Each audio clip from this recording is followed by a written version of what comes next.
Brother, is the mustache ready? Ready as I'll ever be. Roger. All right. Mic check. Mic check. Mic check. Mic check. 2 1 2. Brother, shall we? Let's do it.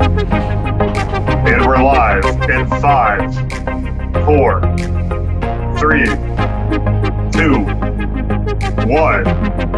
Top of the morning, folks. Good afternoon and good evening, ladies and gentlemen. Welcome to the Hamm Planet Podcast. I'm your host, Peter Hamm, and I can guarantee you one thing today. We're going to have a damn good time. As always, I know your time is valuable, and I appreciate you spending it with me. So in return, I guarantee to provide some value to you in this episode. Maybe you'll learn something new. Maybe you'll laugh a little bit. Who knows? But value's coming your way. And what's the source of that value, you may ask? It is a very special guest. Today, we have the honor of having a United States Marine officer on the podcast. He is born and raised in the heart of the Texas Hill Country of good old Hunt, Texas. He comes from Roddy Tree Ranch, and currently he's across the vast Pacific Ocean out in Japan.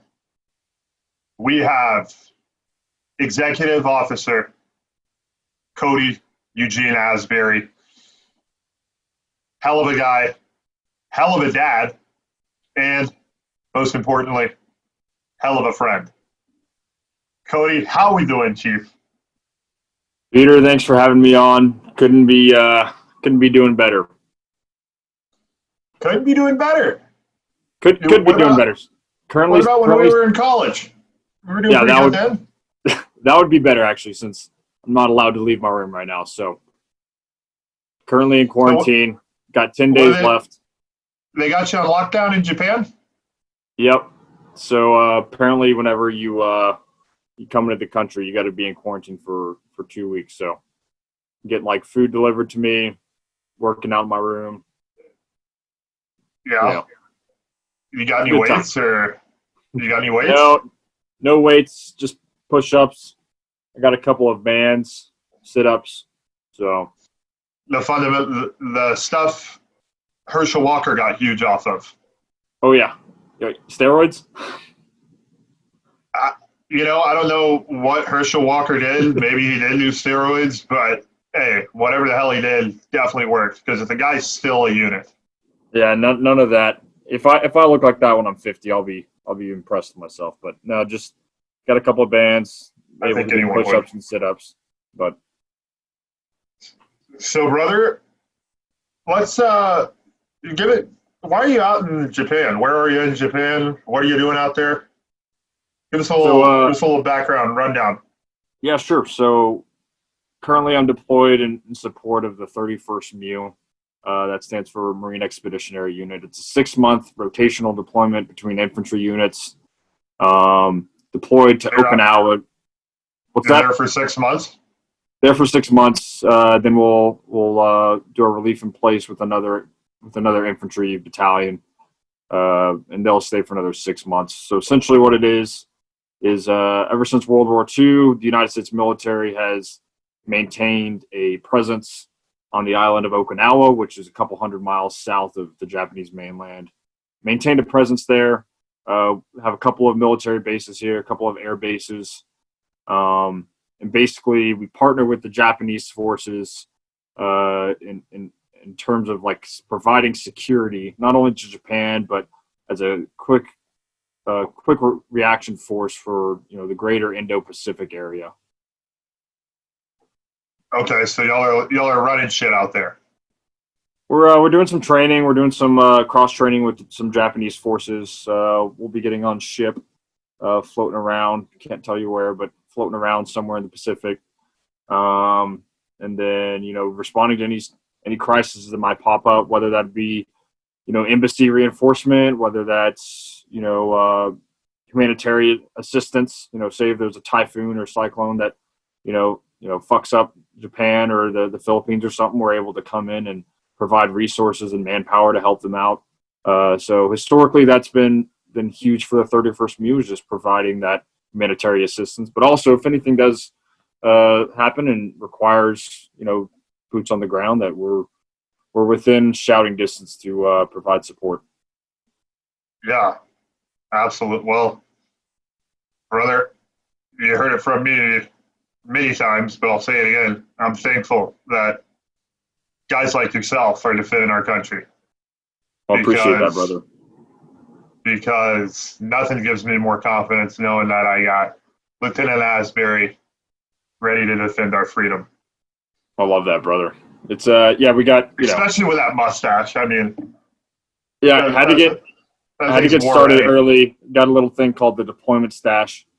We're not allowed to do much in the military in terms of your haircut or even tattoos in the Marine Corps. So the one way a Marine can express himself, especially on deployment, is grow out the old dirty mustache. Well, it looks good. I remember back in the Baylor days when you try to grow that thing out and it looked like a anorexic caterpillar. Yeah.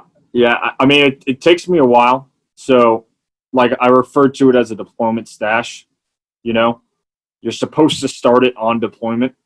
I had about a 4-week head start, because if I would have started when I got here, it wouldn't have looked right. So I had a little head start. Takes a little while. Got to let it grow into its full length. But I agree. It's turned out pretty good. It's strong, brother. It's strong. Well, brother, for the audience, our Baylor boys and our Baylor rugby friends and alumni and former teammates, know us pretty well. But we'll go ahead and fill the other crew in.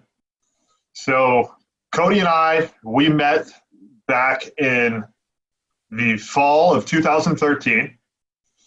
I was an 18-year-old, fresh-faced Corps Military Academy cadet who was fired up to be in college and was also very fired up to play on the Baylor rugby team because, to this day, rugby's my passion, and definitely at that time it was something that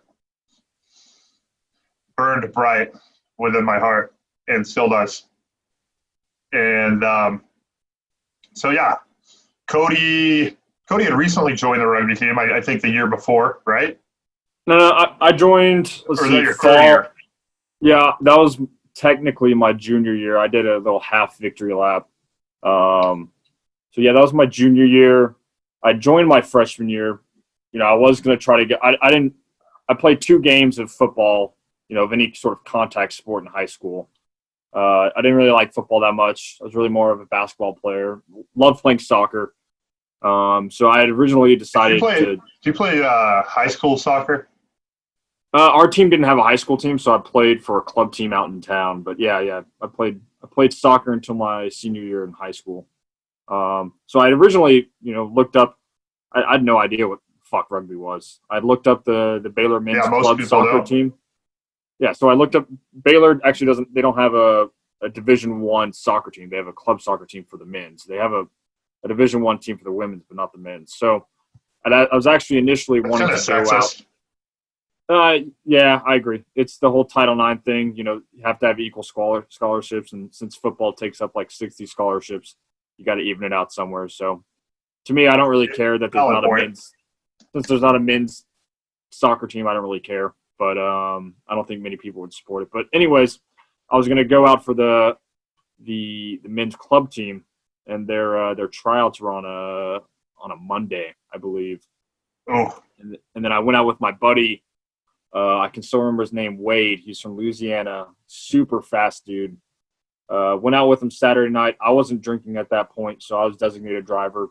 He didn't have a car, and he asked me that Saturday night if I would drive him to rugby tryouts that Sunday morning. because they practiced Tuesday, Thursday, but that year they had tryouts on a Sunday before school started. Sunday morning. Woo! I hadn't drank, so I was feeling fine. I got my truck, drove them out to the rugby pitch. Got out there. I had my soccer cleats in the car because I was like, hey, this would be a good time for me to bring the soccer ball, and maybe I can go to a field next to it, practice kicking around, practice my handling, all that kind of stuff. Took them there, and the first person I talked to when I got there was none other than the captain, Stormy Weiss. Obviously didn't know who he was or the legend of Stormy at the time. We love Stormy. Stormy, if you're listening, we love you. Love you, Stormy. Miss you, man. Gonna be a hell of a doctor. He basically told me that I didn't have a choice and I was going to have to try out. And tried out, loved it. Actually didn't make it to soccer tryouts the next Monday morning. And rest is history. 2 years later, fall of 2013, in steps PD Hamm. Oh, brother. Yeah. So, and actually, yeah, go ahead. Yeah, I was going to say, funny story is the first time I'd actually heard about you, it wasn't when I met you, because that summer we were trying to step up the whole Baylor rugby kind of culture, and we kind of had a culture of drinking and losing. It's really what we had. And you can't be drinking if they're losing. No, we had a lot of guys that were fine with that. We typically we would field like 15 to 20 guys, and if you watch rugby, you play with 15 people on the field, and you need at least 22 because you need subs when it gets into this 60th, 70th minute.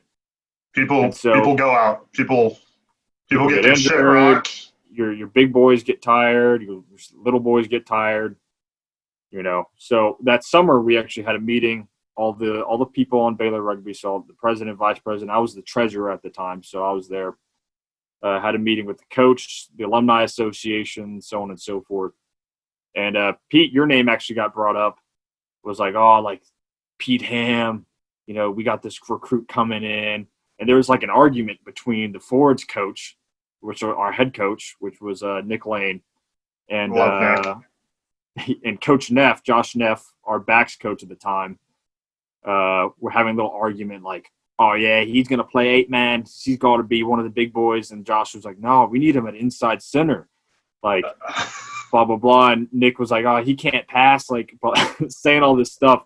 And so I'm sitting in this meeting like, damn, like, this freshman coming in, like, Pete Hamm thinks he's hot shit. He's never played college ball before.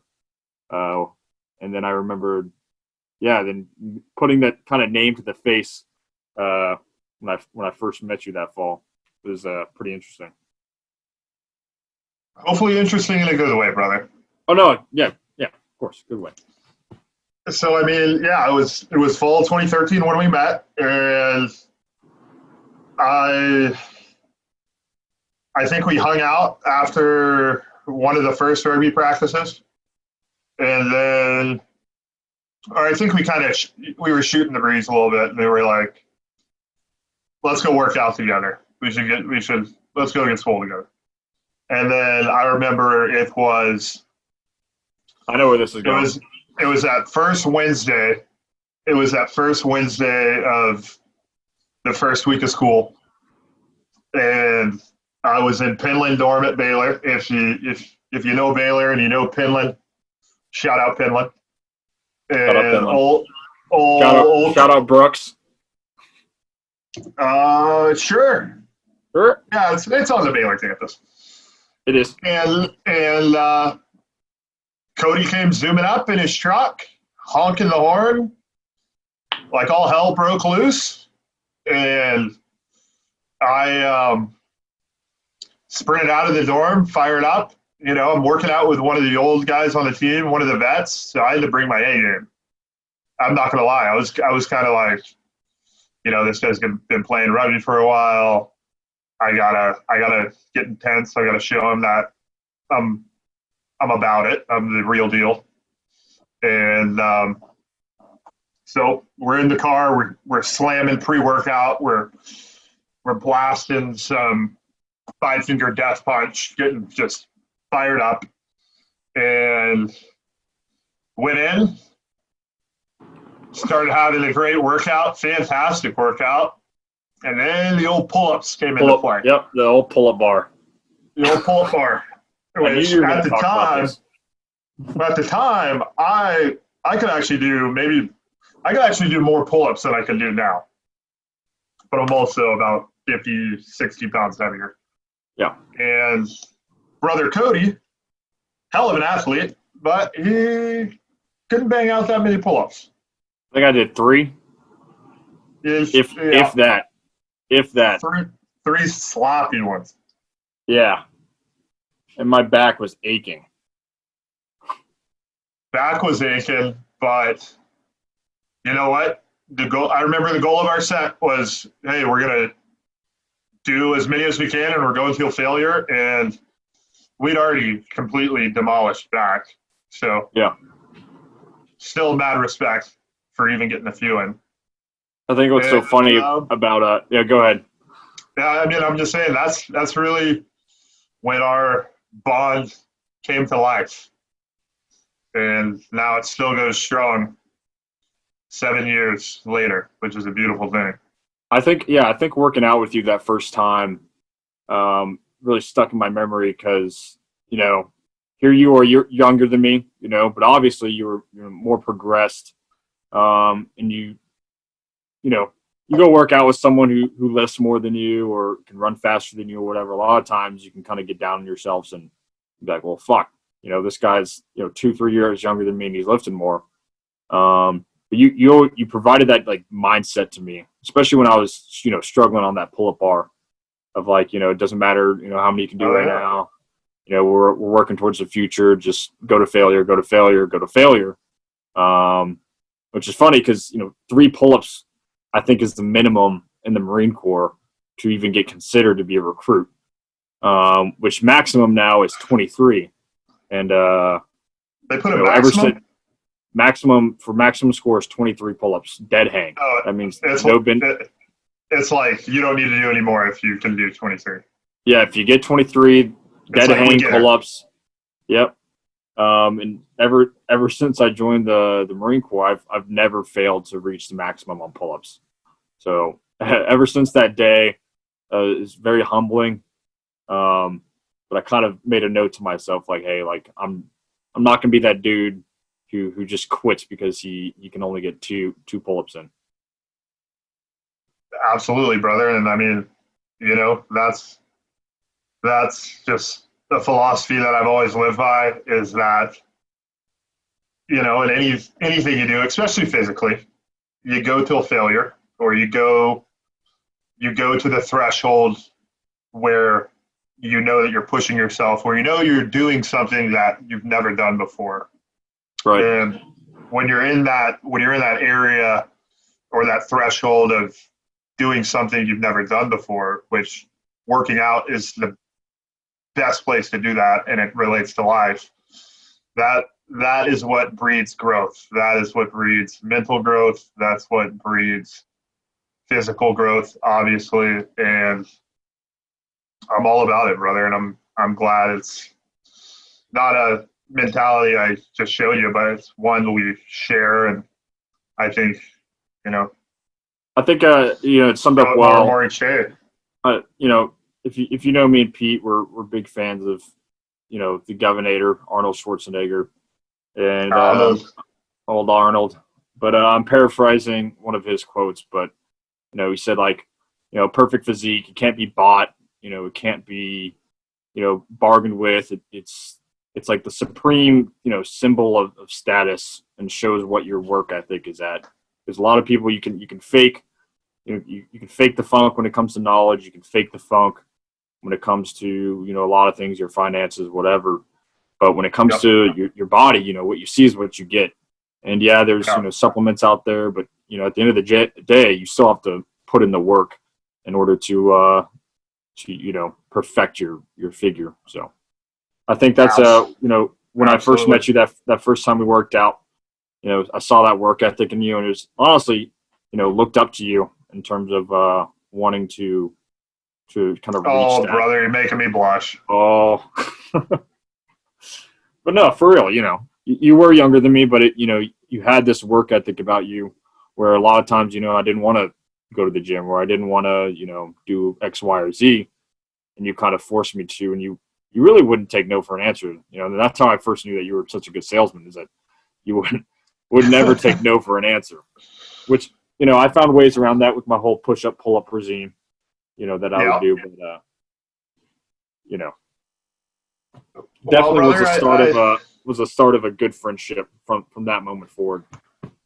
It was start of a damn good friendship, and a friendship that's honestly more rewarding each and every day. And I'm hyped to see where it continues to take us, because me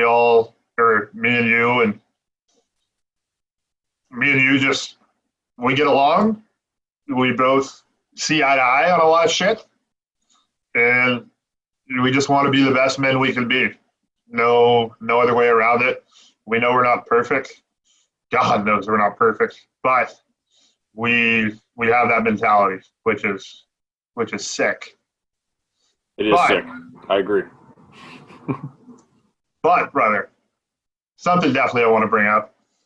So, Cody grew up in Hunt, Texas. And if you guys don't know where that is, which you probably don't, that is in the hill country outside, west of San Antonio. And Cody grew up his home is called Roddy Tree Ranch, where he grew up.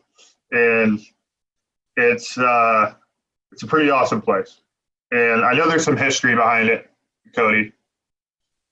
Just let's fill the people in on Roddy Tree Ranch, what it is, what all you can do there.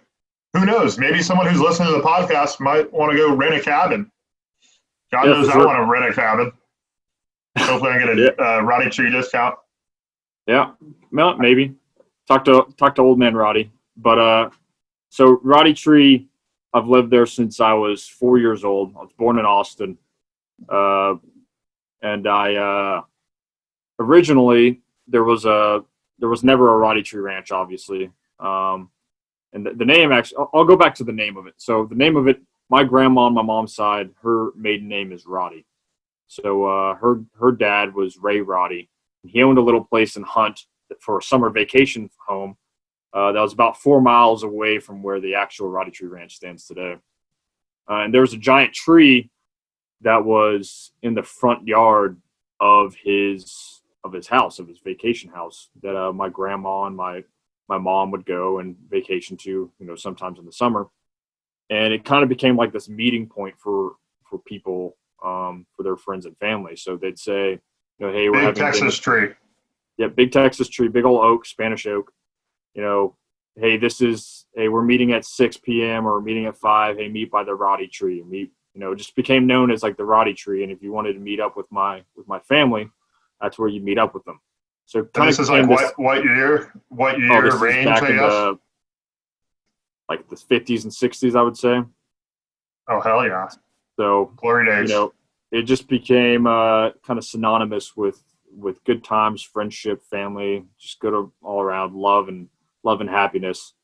And fast forward to the early 90s, my brother Jake pops out. My mom, I pop out 2 years later. 3 years after that, we finding a place to move to in Hunt. They find the property. Of course, it's got this giant, gorgeous Spanish oak tree, which is now deceased, unfortunately. Rest in peace. But lived a good life as a tree. Lived a great life. But they found this this great property, 50 acres. Had a pond on it, swimming pool, and with help from my grandpa, my parents, in conjunction with my grandpa, paid for it and kind of turned into like a bed and breakfast of sorts. So long story short, they ended up building about 17 cabins on it. There are some cabins that were there before, and they just rent out the cabins summertime, fall, spring, winter, anytime. Rent them out to people from out in the city or around Texas or out of state, just to come out, kind of hang out, relax, and just kind of, take work, all the stress from their life, just try to help them kind of melt it away, just be able to relax and be with their friends and family in a place that's just holistic and very nurturing and loving. Yeah. Yeah. I mean, really, really couldn't describe it in a better way. And those who have been to Roddy Tree Ranch know that that's exactly what it's all about. And those who haven't been, I highly encourage you to go give it a visit. It's out in Hunt, Texas. RoddyTreeRanch.com, hashtag RoddyTreeRanch.com. Yeah. / get huge. Is that / make money. Are those actual No, they could be. Could make them after this. Get 10% off. Go to those hyperlinks. So just to give Roddy Tree Ranch, I love Roddy Tree Ranch, and it's one of my favorite places in Texas. It's my favorite escape. I would say that's a great place. Every time I go there, whether it's been just me or I've gone with you, it's just so freeing, and it's a special place. And I luckily have the good old Roddy Tree Ranch description right here, so I'm going to go ahead and read it. Lazy days and starry nights. Welcome to Texas Hill Country. Our unique Hill Country resort features one-of-a-kind Texas Hill Country vacation rentals.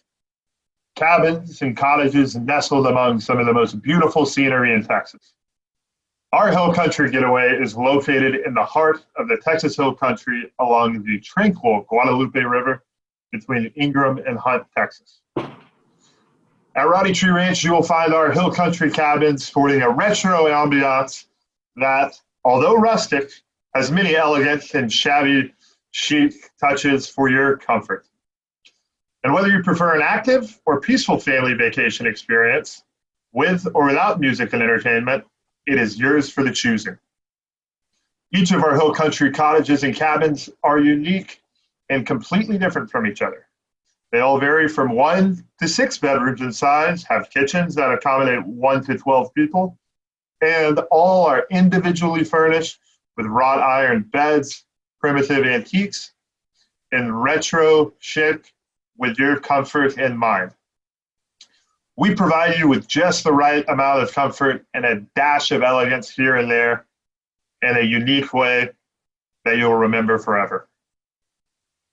God, did you write that? Did you write that, Pete? I don't think I did, but who knows? It sounds like a Peter Hamm I did make production.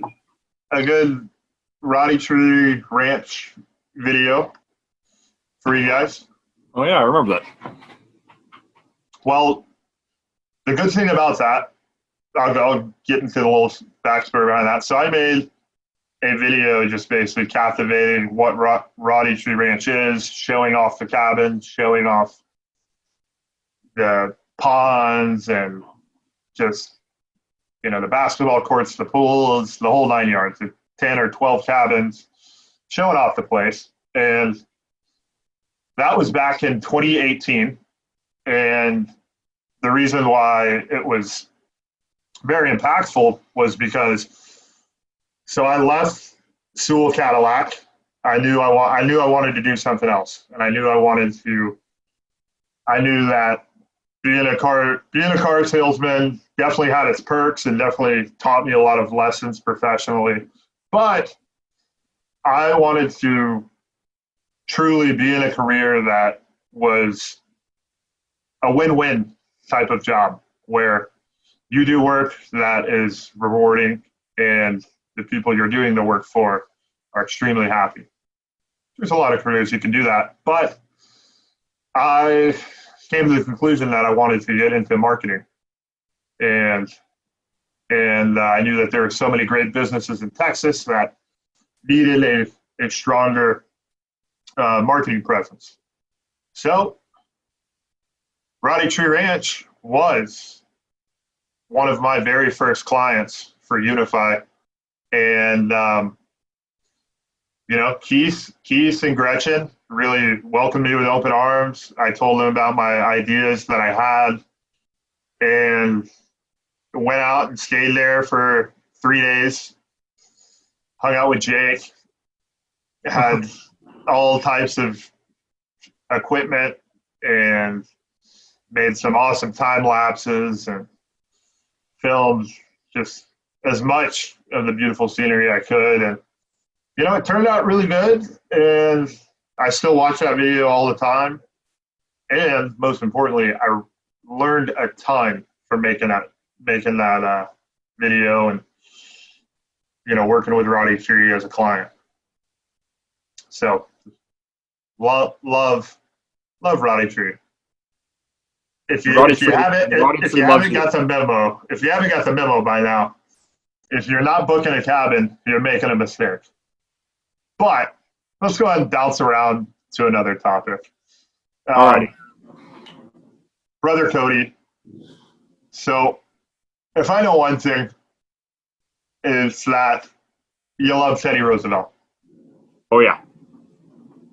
And I know you love history too, but let's dive in. Why do you love Teddy Roosevelt? You're probably going to teach me something that I don't know about him, but I know he was a hell of a guy, and I know that he did a lot of great things for our country. So one thing that I really like about old Theodore Roosevelt, his whole life, I mean, he grew up very rich. So, his dad was super rich. His dad was a philanthropist in New York City, so he was very wealthy, but he gave lots to the community.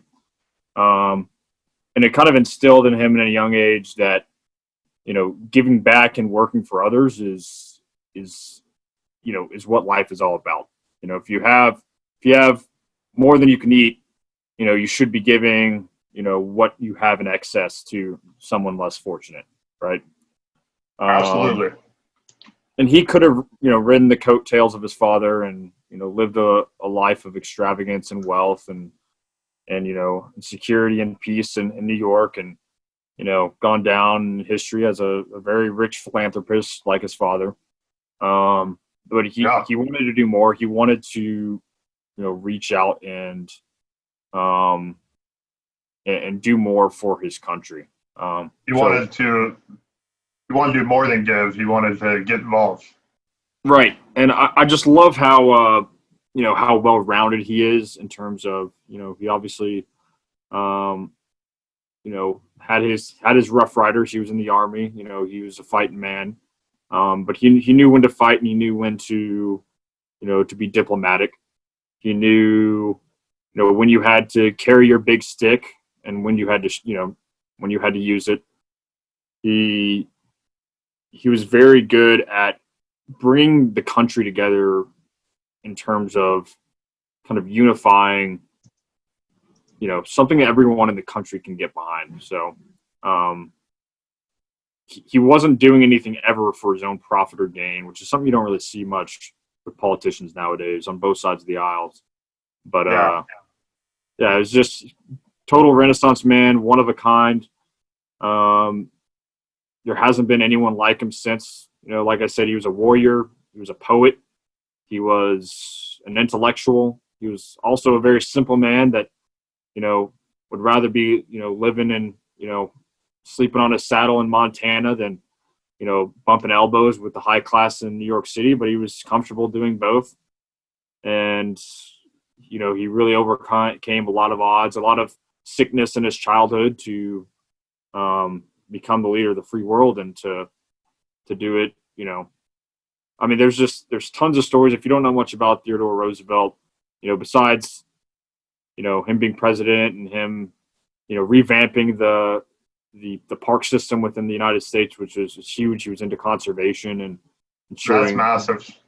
And ensuring endangered species got protected. And, I mean, I really think he did more for this country in terms of securing the future of this country than any president ever has. And he did so, while unifying and bringing the country together.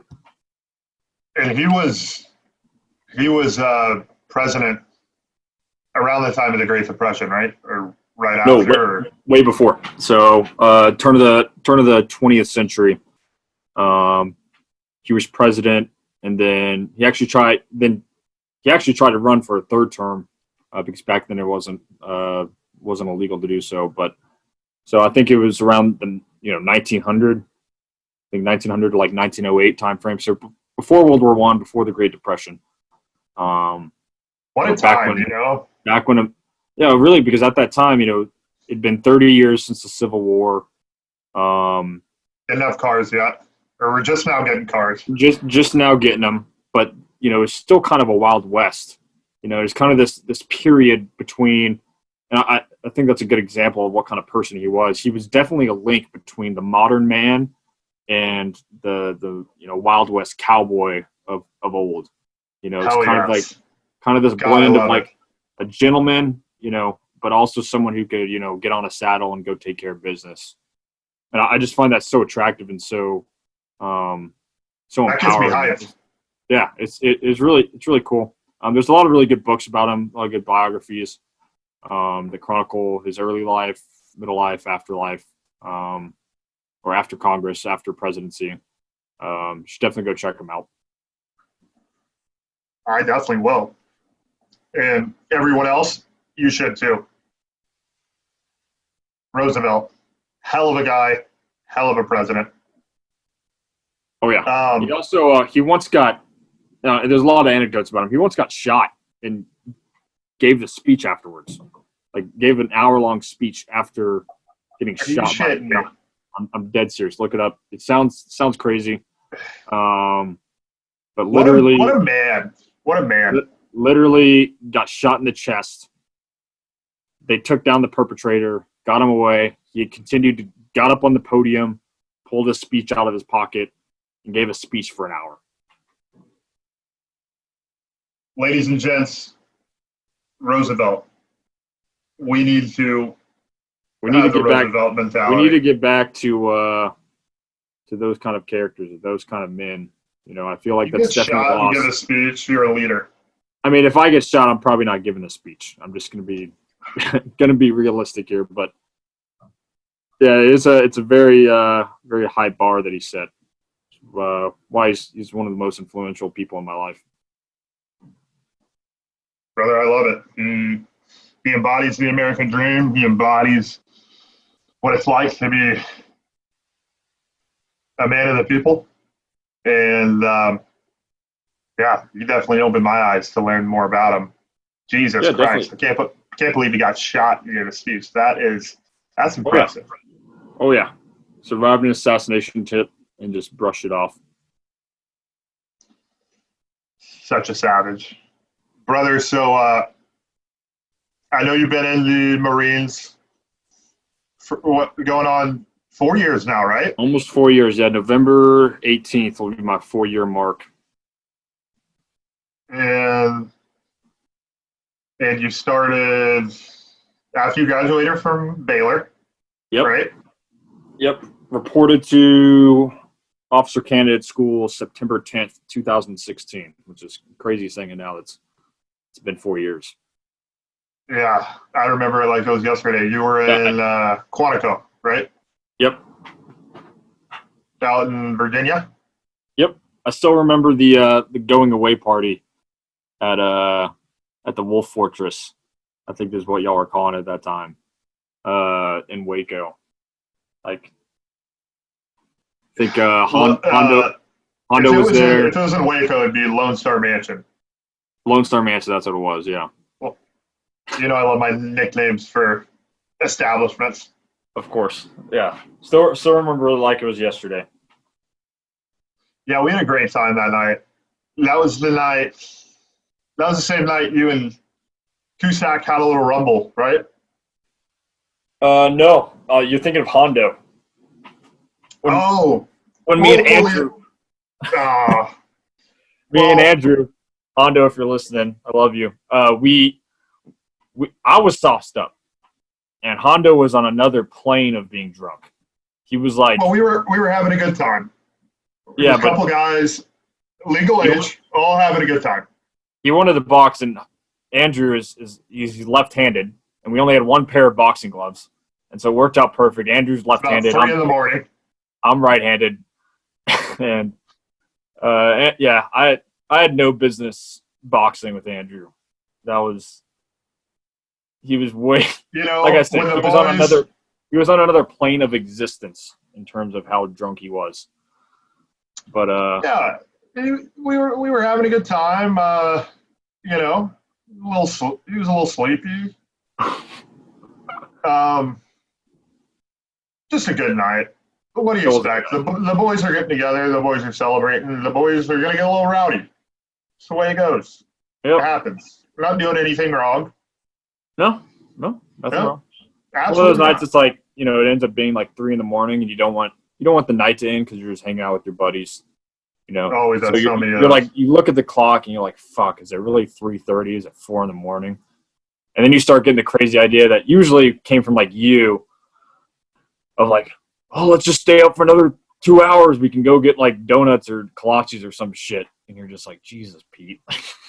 Selling it. Like, oh, hey, Dairy Queen opens at 7 a.m. Let's, Let's go get some greasy cheeseburgers to kick off the day. Oh, yeah. Oh, yeah, brother.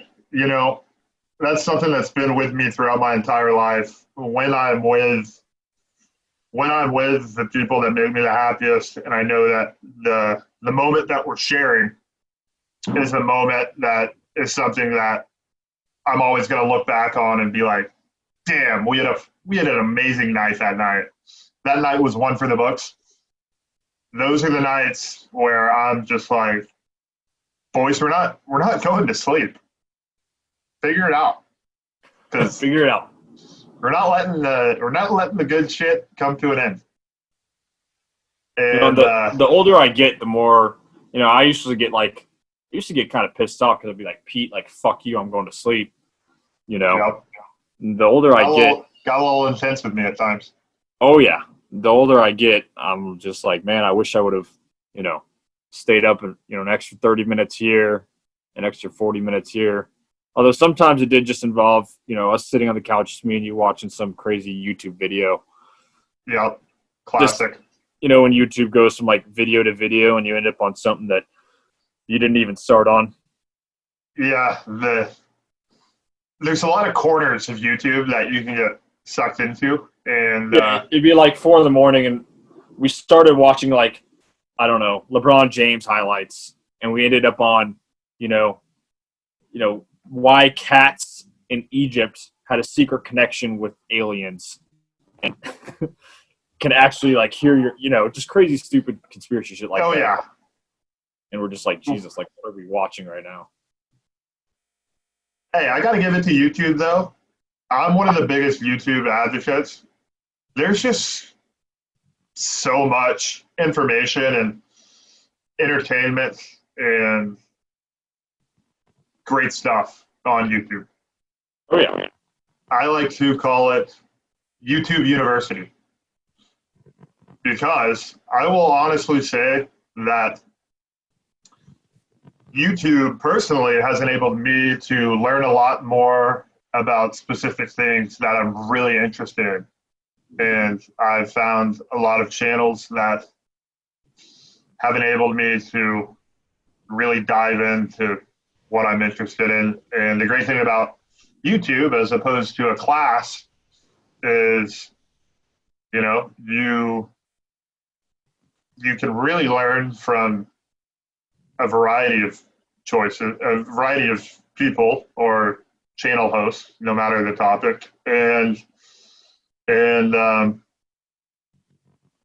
you can learn about like the crazy shit that they don't talk about in school, which I think is great, and which I think there's a lot of things I've learned on there that I didn't learn in school that I've utilized in my life, and that's worked out.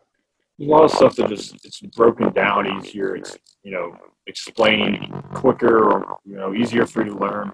Whereas something might have been a 2-3 day lesson in college. Hey brother, we're having some mic issues. Is there anything by your computer? We good?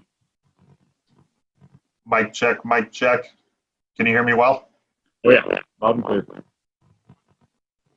You're a little staticky, brother. What about now? Still staticky. Do you have your computer sitting on anything? Nope. I'm sitting on my bed.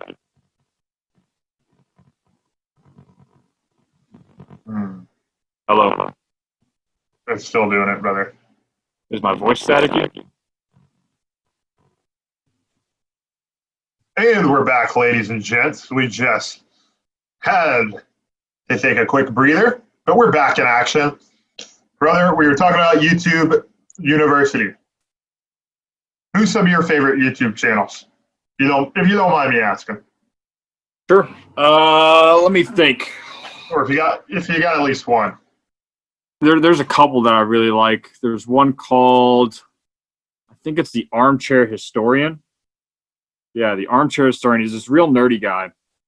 And he just basically breaks down, battles, history, things that have happened throughout time in a very simple and kind of infographic way to kind of digest it all. So you can kind of see, movement of troops and kind of like, I don't know, he just provides little like tidbits of history.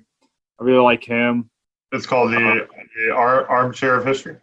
Armchair Historian is, I believe. Armchair Historian. He's great. He actually did a history on the Battle of Okinawa. So if you want to go check that out after this. I think it's only like 12 minutes.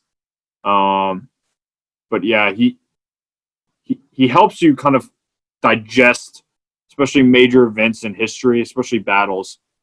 Just so, if someone asks you, hey, like, what was the Iran-Iraq war fought over? You're not just sitting there like, I didn't never know that Iran and Iraq went to war back in the 80s. And you're able to kind of, confidently talk through like, oh, it was this, and this. So Armchair Historian, really great guy, great videos. Provides a lot of. There's another one called Good Mythical Morning. It has nothing to do with history. I don't know if you've heard of them. The name. No, Good Mythical Morning. Yeah, look them up. There's these two total geeks. They've been best friends since they were like young.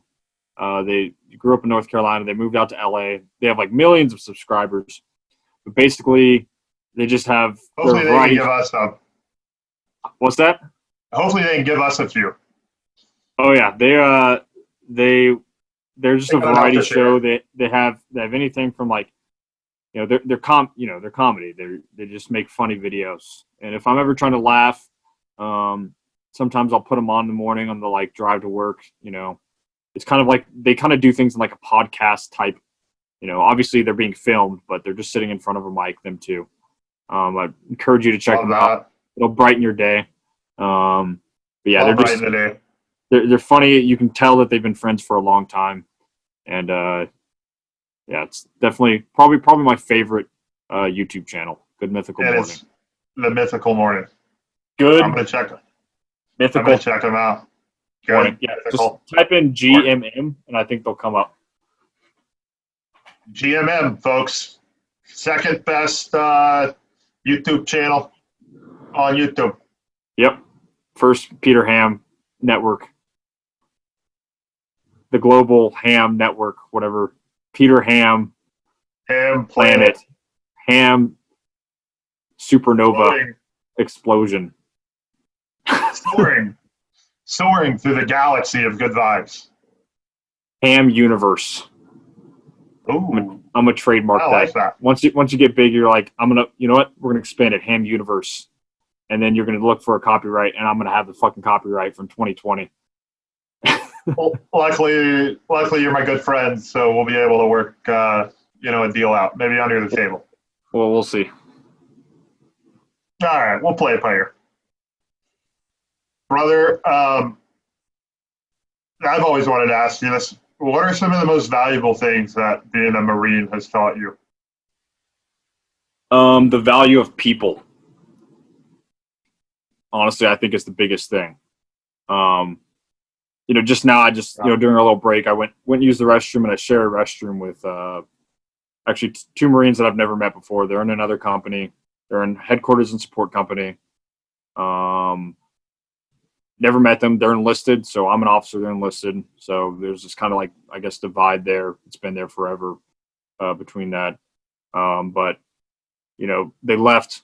They're moving out of the room. They left, you know, some food for me. They left a couple of cans of beer, you know, with a note, you know, saying like, Oh, hey, yes. like, hey, like, here, sir, you know, we're moving out. Want you to have this. Like, hope your quarantine's okay. It just goes to show you that, you know, if you're in this organization for the right reasons, the people that you work with are really what get things done. It's not even really the higher ups. It's not, it's the guys on the ground that are, you know, in the arena, that are getting shit done, that are working with one another long hours to ensure that the mission's accomplished. It comes down to literally just people. And it's why, you know, I think the Marine Corps is such a unique branch, is that the people that are in the Marine Corps are all similar in the fact that, you know, there's one mission and they want to accomplish that mission, and, you know, they'll do whatever it takes to work with one another to get that mission accomplished. So, And it's a damn good thing to be surrounded by people with that mindset, and people who share a similar ambition as you do. I mean, it's kind of like a high, you know. It's because it's an amazing feeling when you know that you're on the same page as someone else. And you know, I'm happy to say that I've felt that feeling many of times, whether that's through my rugby teammates, you know, on all levels, really, high school level. You know, I definitely had that camaraderie with my team. At Baylor, I had that camaraderie. And, you know, in business today, I've got that camaraderie with a lot of people I work with. But as a Marine, it's different. It's next level. And it's one of those things, especially if you've ever been a part of a team, you know, high school, college, whatever. Definitely for rugby, you know, if they would have asked me after my senior year, you know, hey, you want to stay around for another year and keep playing?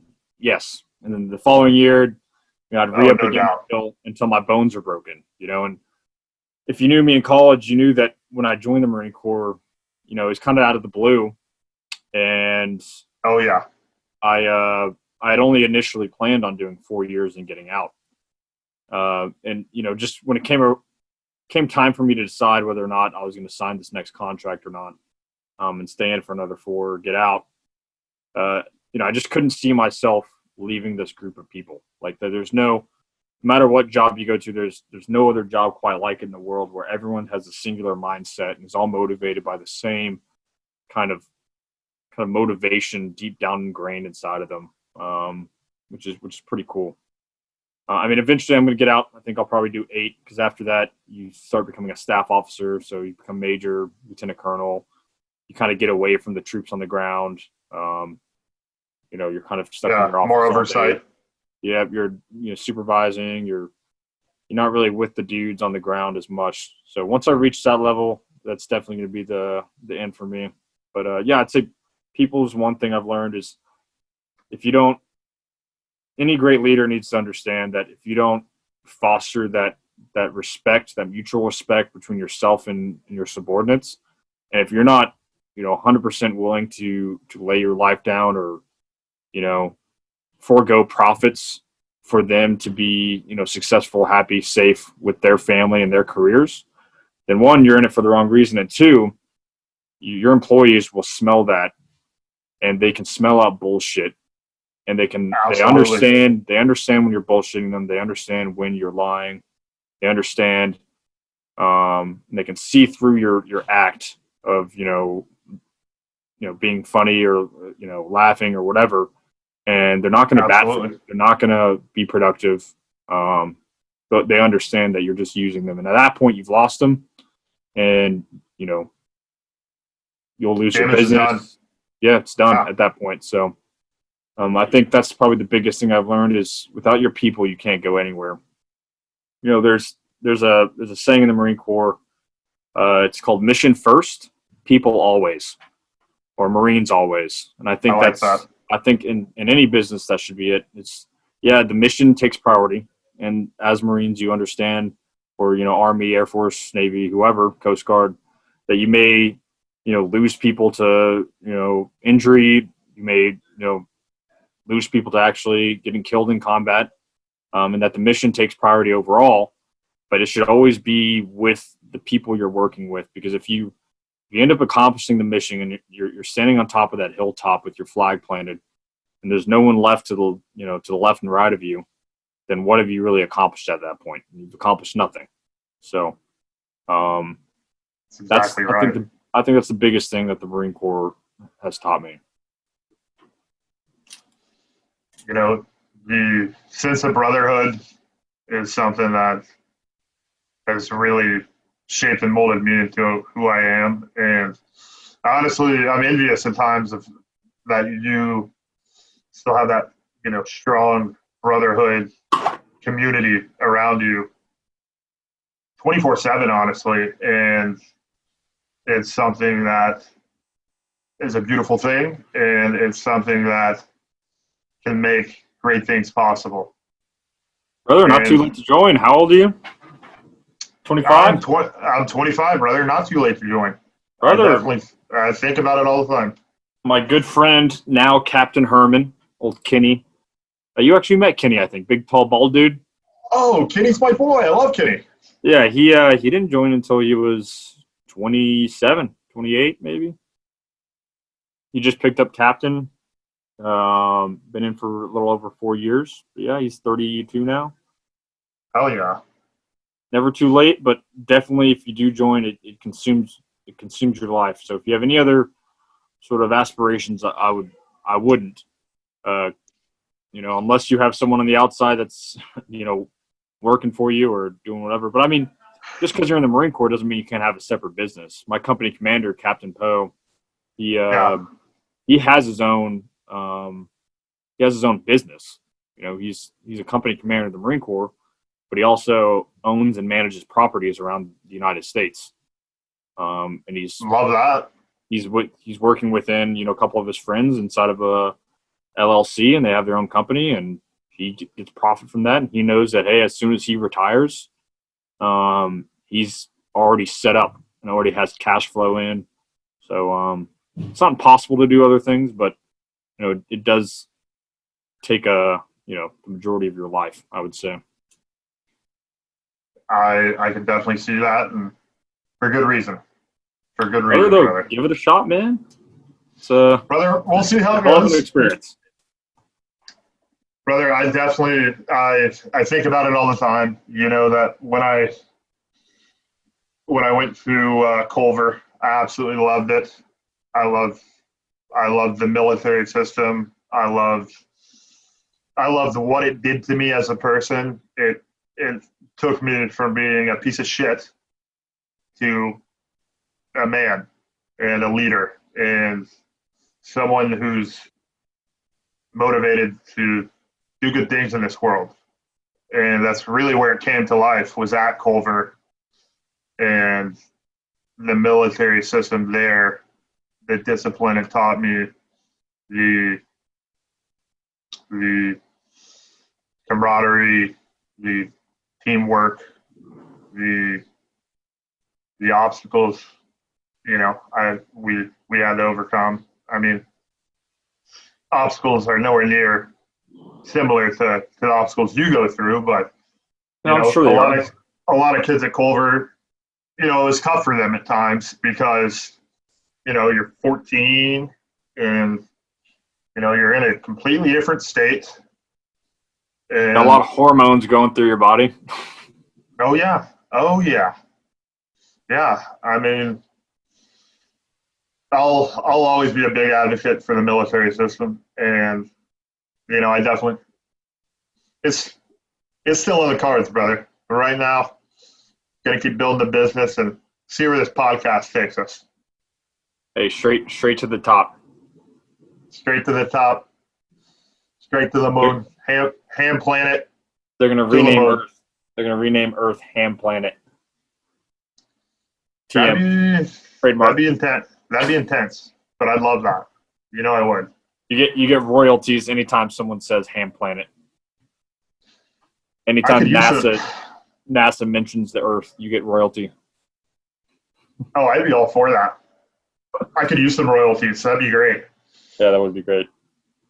Well, brother, I think it's time for one of my favorite parts of the Hamm Planet podcast, and that is the good old Would You Rathers. Here we go. As far as I'm aware, you're a big fan of Would You Rathers. I absolutely love them. I love them. Drunk, sober, probably preferably drunk because you get some real honest. Well, go grab me a whiskey. You got any whiskey or you got any sake? Technically not allowed to drink right now in quarantine. So on the record, not drinking. But yep. There you go. That's my official statement. Roger that. Understood. All right. Without further ado, we shall hop right into it. Brother, just a heads up, these questions may get a little weird. They may get a little insane. May get a little goofy. They may get a little deep. But there's one damn rule. And that damn rule is that you got to answer the question. Got to do it. And there's going to be some ambiguity. But, it's up to your interpretation. Okay. Roger? Yep. Roger. Let's get right into it. Would you rather swim 300 meters through dog shit or dead bodies? Ooh, that one's dark. I'll just pull these from wherever I can. Swim through it. So dog shit can have a consistency of allowing you to swim, right? Probably an easier swim. If it's dead bodies floating in water, that makes it a lot easier. I would choose dead bodies in water. But it's up for interpretation, brother. If it's literally just dead bodies, you're not really swimming. You're just clawing your way. Yeah. So with that interpretation, without knowing if there's actually water with the dead bodies, I'll go with the dog shit. Yep, I'm with you on that one. Definitely would be with you on that one. Because with the dead bodies, I guess, if there was water, if they're floating, you could go underwater, could swim, 40, 50 meters, come up, take a deep breath, go back underwater. Yep. But yeah, that was an intense one coming out of the gates. But I agree. I do the dog shit too. That was kind of fucked up. Where's the Would You Rather Margot Robbie or Mila Kunis? Well, let's get, this show's all about positive vibes. Okay. I feel like that's a pretty positive question. Here's a positive one for you. Okay. Would you rather be the funniest person in the room or the most intelligent person in the room?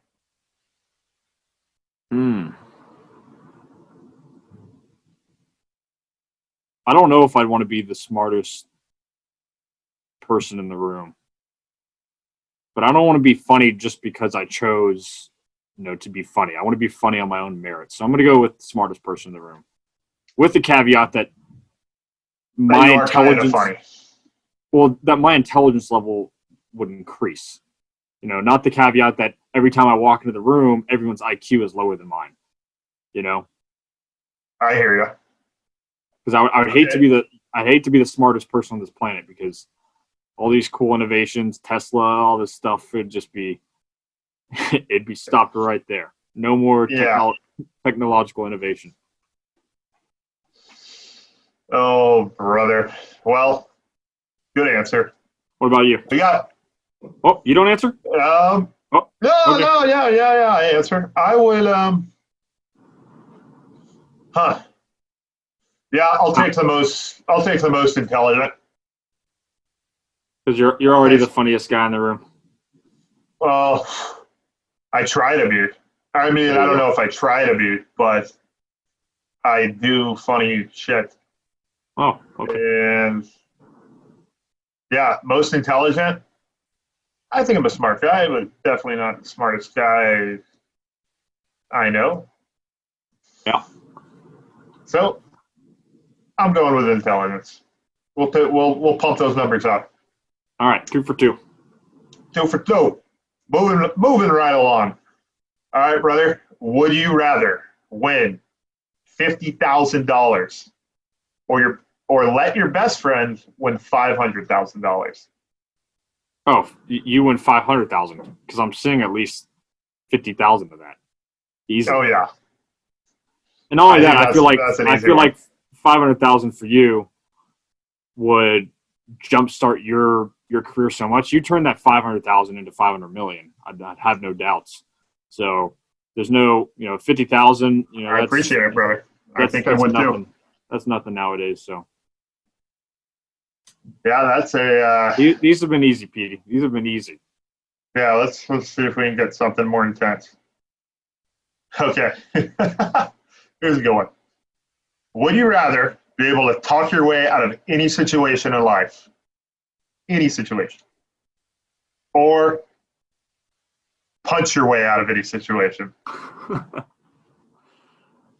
I don't see too many situations where I need to punch myself out of. I do talk. Yeah, I think there's something to be said about having a silver tongue and being able to, kind of swindle your way, in a good way. Yeah. Through situations, but yeah, punch your way is kind of funny. I mean, I'm sure there's a lot of people out there that would choose punch your way out of a situation. It's funny to think about because if it's any situation, think of the most mundane situation. Like you go to the grocery store and it costs $22.30 and you only have $22. Like, could you punch yourself out of that situation? You just start punching people and it's the problem solved. Punch the scan and go grocery checkout thing and walk on out, right? Yep. Something like that. What do we got? Okay. Huh.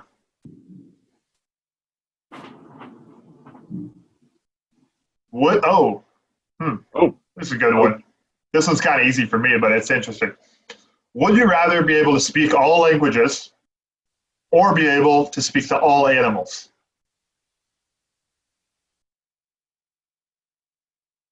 Animals. Oh, hell yeah. There's people out there that can speak like 10, 15 languages. And it's not like it's not one of those things where you can be in every country at once. You're still limited by ability to reach that country, so on and so forth. Although, if you could speak all languages, you could transcend into this, kind of international person that everyone knows about. You could use that but yeah, that one's too easy. Animals, never been talked to before. Animals all day. Yeah, it's got to be the animals. I would love to sit down and, have a nice whiskey with Rocky and just talk to him. Talk to him about how's his day going. All the fucked up shit he's seen you do. Oh, brother. He's a good dog. He's lived a good life. And he continues to live a good life. He just turned 4 not too long ago. Boy, that's 28. Wait, nope. Yeah, it's 28. Wow. 28 dog years. Wow, he's getting up there. Oh, he's about our age. Yeah. All right, brother. Let's get one more good would you rather.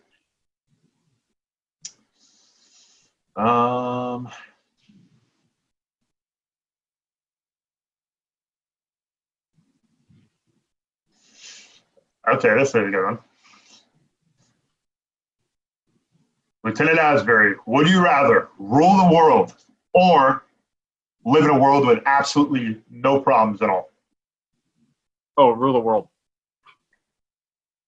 I think what makes us human, what makes life worth living is problems, is having to find, solutions to those problems. And if there's no problems, that's what you call heaven, right? And Earth isn't supposed to be heaven. We're supposed to, live godly lives. But getting rid of all sin, getting rid of all problem. That's not what Earth is for. Now, the flip side of that is the whole ruling the world thing. I wouldn't be some sort of, dictator, one world order sort of thing. But I think it's Absolutely better. not. I think it's better than the alternative of ridding the world of what makes the world, our home. What makes it so unique. The human experience, which is, working with one another to, fix things, help shit out. Couldn't agree more. And honestly, would have chose the exact same thing. What's that book called? Brave New World. I think it talks about a utopian society that has no problems and people can basically program their mind. It's pretty messed up, and I don't want that. I don't. So I would definitely rule the world too, and I'd be a damn good leader. Oh yeah. At least I like to think so. 6 sunglasses and fanny packs and protein shakes for everyone. I would agree. I would agree, Petey. Oh, brother. Well, brother, how you feeling? Feeling good? Yeah. How many brothers have we said in this podcast? 77. 77. We're gonna have to go 77. back and brother. We gotta start. Whoa. Hold, pump the brakes, brother. Maybe you just call this Brother Radio Network or Brother Podcast. I don't know. Brother Planet. Brother, this is a planet of brothers and sisters, and Planet of Good Ham. Vibe Tribe. A planet of happy people. I was going to say happy hams, but, there's some other great last names out there. There's some great Asburys out in the world. There are. There's a great a lot of people out in the world. Simply put. Couldn't agree more. You love to see it. Well, brother, had a hell of a time today. I think we crushed it. This is podcast episode number 2. So you're a part of history. Love it. And, I'm happy that we really got to dive into a lot of the things that have provided value to your life, made you the man that you are. And I think you're a damn good man. And I'm happy that I'm able to share all your perspective and value with, hopefully, a lot of listeners. And it's a great thing being able to talk about Roddy Tree and the Marines and how we go back. And we got many good times ahead of us, brother. I agree, and I think the most important thing of this is 5-10 years from now, we'll be able to go back, listen to this podcast. So future Pete, future Cody, you're listening. How the hell are you? Hope you're doing all right. We'll be able Peter, you better be doing good. You better be. So Cody, you better be crushing it. Yeah. So this captures a little moment in time that we'll have forever, which is pretty special. Yeah, the Romans they used to write ancient stories on the skin of lambs, and that's how they would document their good times and good stories and have them last for the rest of history. I think there's a word for the lambskin paper. Learned it at Baylor. Completely forgot. But you need to have a video. We have the privilege. Yeah, we have the privilege of not doing it on lambskin and doing it through this incredible invention called the internet. Hell of a thing. Great thing.